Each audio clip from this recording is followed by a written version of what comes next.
Bonjour et bienvenue sur le podcast du groupe Exodata. Je suis Leslie Barbin et aujourd'hui nous allons parler formation professionnelle.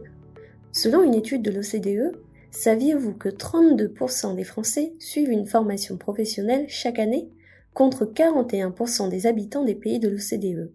Aujourd'hui, nous allons discuter avec Soraya Humblo, chargée de formation à OpenSphere. Nous allons parler de l'importance pour tous salariés de se former.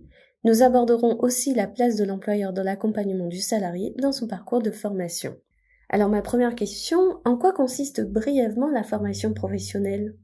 Alors en quelques mots, la formation professionnelle est un outil majeur à la disposition de tous les actifs, salariés, indépendants, chefs d'entreprise ou demandeurs d'emploi. Elle permet de se former tout au long de son parcours professionnel pour développer ses compétences et accéder à l'emploi, se maintenir dans son emploi ou encore changer d'emploi. On parle souvent de CPF, compte personnel de formation. Qu'est-ce que c'est exactement ? Est-ce qu'il y a d'autres dispositifs pour aider le salarié à se former ? En effet, il y a eu beaucoup de communication faite autour du CPF, pour notamment pallier à ce manque de formation que vous évoquiez. Le compte personnel de formation regroupe les droits à la formation acquis par le salarié tout au long de sa vie professionnelle, et ce, jusqu'à son départ à la retraite. L'ambition du compte personnel de formation est de contribuer, à l'initiative de la personne elle-même, au maintien de l'employabilité et à la sécurisation du parcours professionnel. Il existe en effet d'autres dispositifs qui ont évolué récemment avec la réforme de la formation. La période de professionnalisation a laissé place au dispositif Pro-A, ou encore le projet de transition professionnelle qui remplace l'ancien congé individuel de formation. Plus récemment, la ministre du Travail a présenté aux partenaires sociaux un nouveau dispositif de formation, transition collective, pour permettre une reconversion professionnelle des salariés dont les emplois sont menacés. Et en tant qu'employeur, comment accompagner son salarié dans le développement de ses compétences ?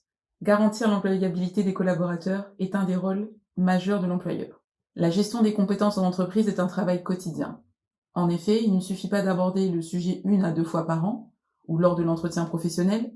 Il faut multiplier les entrevues avec les collaborateurs pour faire régulièrement le point sur leurs objectifs en matière de montée en compétences. Pour être motivé, un collaborateur doit se sentir soutenu et accompagné. Et quels sont les freins au niveau des salariés pour se former ? Il y a de nombreux freins, et ces derniers varient selon les individus.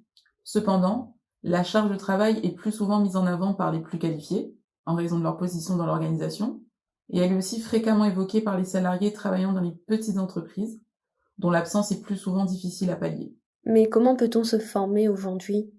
Alors les modalités de formation ont beaucoup évolué, en parallèle des évolutions technologiques et des nouveaux outils, mais la situation inédite que nous vivons avec la crise sanitaire actuelle a surtout boosté le recours aux formations à distance, sous toutes leurs formes, le e-learning, blended learning, les MOOC ou encore les classes virtuelles. Et au niveau des employeurs, quels sont les freins pour se former ? Alors le droit à la formation est accordé à toute personne exerçant une activité professionnelle, quel que soit son statut. L'entreprise, de fait, ne le reconnaît qu'aux salariés. De ce point de vue, la formation peut paraître superflue pour le dirigeant. Lorsqu'on les interroge sur les raisons pour lesquelles ils boudent les formations, qui leur sont parfois spécialement destinées, les chefs d'entreprise évoquent de nombreux freins à la formation, tels que le manque de disponibilité ou le coût de la formation et les problèmes de financement. Et en tant qu'employeur, comment partir en formation ?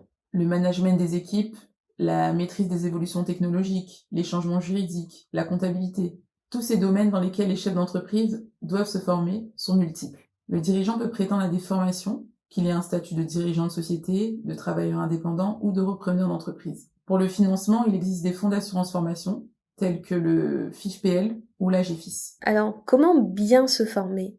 Comment bien organiser ces actions de formation ? Comment est-ce que je peux choisir mon prestataire, l'organisme de formation avec lequel je vais collaborer ? Bien se former passe par le choix des formations et des organismes de formation pertinents. La recherche d'aide et les financements sont également importants. L'étape la plus importante serait pour moi l'analyse des besoins. Il ne s'agit pas de faire de la formation pour uniquement s'acquitter de ses obligations légales, mais de cibler les compétences et de tenir compte des demandes du salarié dans la mesure du possible. L'entreprise a tout intérêt à inscrire sa démarche de recensement des besoins dans le cadre plus large du plan de développement des compétences.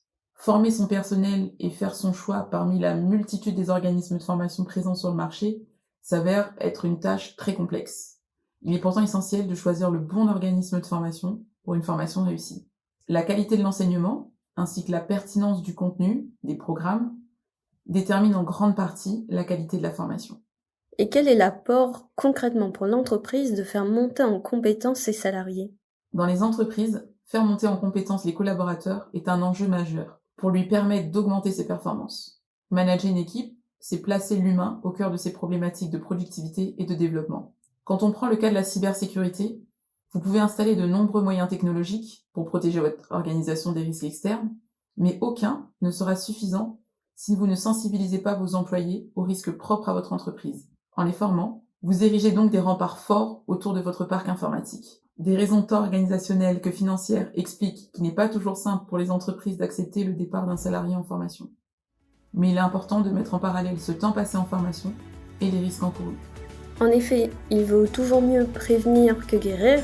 Il vaut mieux une formation de 2 heures qu'un arrêt de plusieurs jours de son entreprise. Merci Soraya pour cet échange.